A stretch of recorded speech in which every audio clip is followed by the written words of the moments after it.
Step back in time with me to the year 1980. We're in London, a city standing at a crossroads. The air is thick with a strange mix of uncertainty and hope. Red double-decker buses rumble past, black cabs honk their way through traffic, and people clutching newspapers hurry along, wrapped in heavy coats against the chill. They don't know it yet, but they're living through one of the most defining decades in their city's history. London in 1980 is still shaking off the tough years of the 70s, a decade of economic pain, high unemployment, and endless strikes. People are tired but resilient. A new Prime Minister, Margaret Thatcher, has just taken power, promising to change Britain forever with her strong, uncompromising policies. The city holds its breath, waiting to see what comes next. Look at the skyline. It's modest, almost humble compared to today. There's no Shard, no London Eye, no glittering towers at Canary Wharf. The River Thames is lined with quiet docks, old warehouses, and abandoned industrial buildings, ghosts of an empire that once ruled the seas. The air here smells of metal, oil, and rain. The docklands are silent, their cranes standing like skeletons against a gray sky. But even in this quiet decay, something is stirring. These forgotten places are on the verge of a transformation that will turn them into the beating heart of modern London. Let's take a walk through the center of the city. It feels raw, unpolished, and completely authentic. The buildings are coated in decades of soot and history. Buses are slow and noisy, but the city has an undeniable charm. Cafes and pubs are filled with life. Office workers in gray suits stride along the pavements, and shop windows display fashions that are both rebellious and incredibly creative. And the youth, they are restless.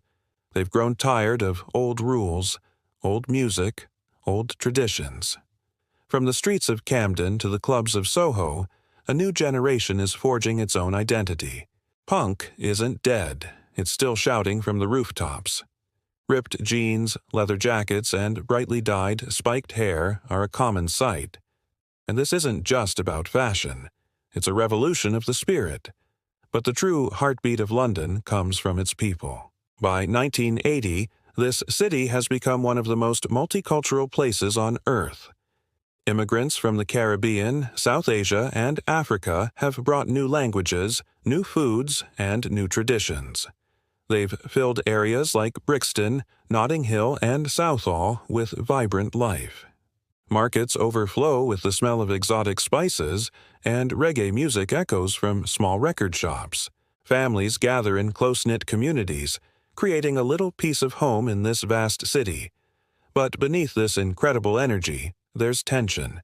Many immigrants face discrimination and a constant struggle for jobs.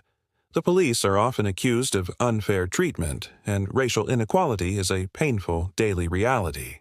The diverse faces of London reflect both beauty and hardship, a powerful reminder that the city's strength comes from its mix of people, even when the system itself fails them. Now, let's step inside a classic London pub from 1980. The air is thick with cigarette smoke and the sound of laughter. Men in wool coats stand around wooden tables with pints of beer, talking about football, politics, or the rising cost of living. Women in bold makeup and shoulder-padded jackets dance to David Bowie or The Police blasting from the jukebox. These pubs are more than just places to drink, they are sanctuaries. They're where Londoners come to forget their worries, share their frustrations, and celebrate life's small joys. Back at home, families gather around the television to watch shows like Doctor Who or Only Fools and Horses. Outside, children's laughter echoes through narrow alleyways as they play until dusk. Life is tough, no doubt about it, but people find comfort in community and a shared sense of humor, two things that Londoners have always had in abundance. Economically, London is on the brink of a massive shift.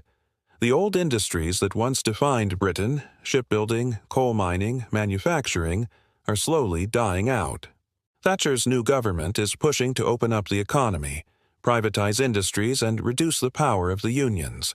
For some, this is a bold and necessary move to restore Britain's strength. For others, it's a betrayal that will widen the gap between the rich and the poor.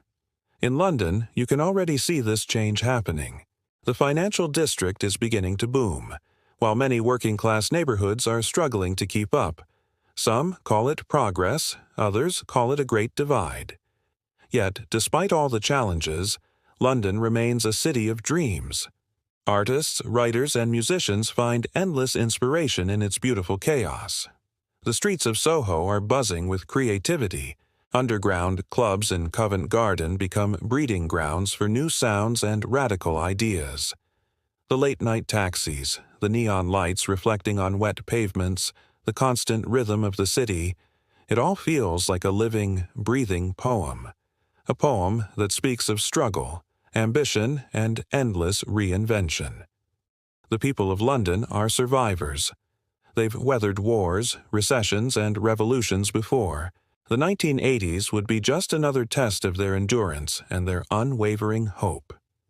As the sun sets over the Thames, the city's streetlights flicker to life, casting a golden glow over bridges and cobblestones. Somewhere in the distance, Big Ben strikes 6, and London's heartbeat continues on, steady, strong, and eternal. The year 1980 wasn't just the start of a new decade. It was the rebirth of a city on the cusp of redefining itself. The years that followed would bring political battles, social unrest, musical revolutions, and an architectural renaissance. London was about to change forever, and the whole world would be watching. Thanks for joining me on this journey back in time. If you enjoyed this glimpse into the past, don't forget to like, subscribe, and hit that notification bell for more stories from history. See you in the next one.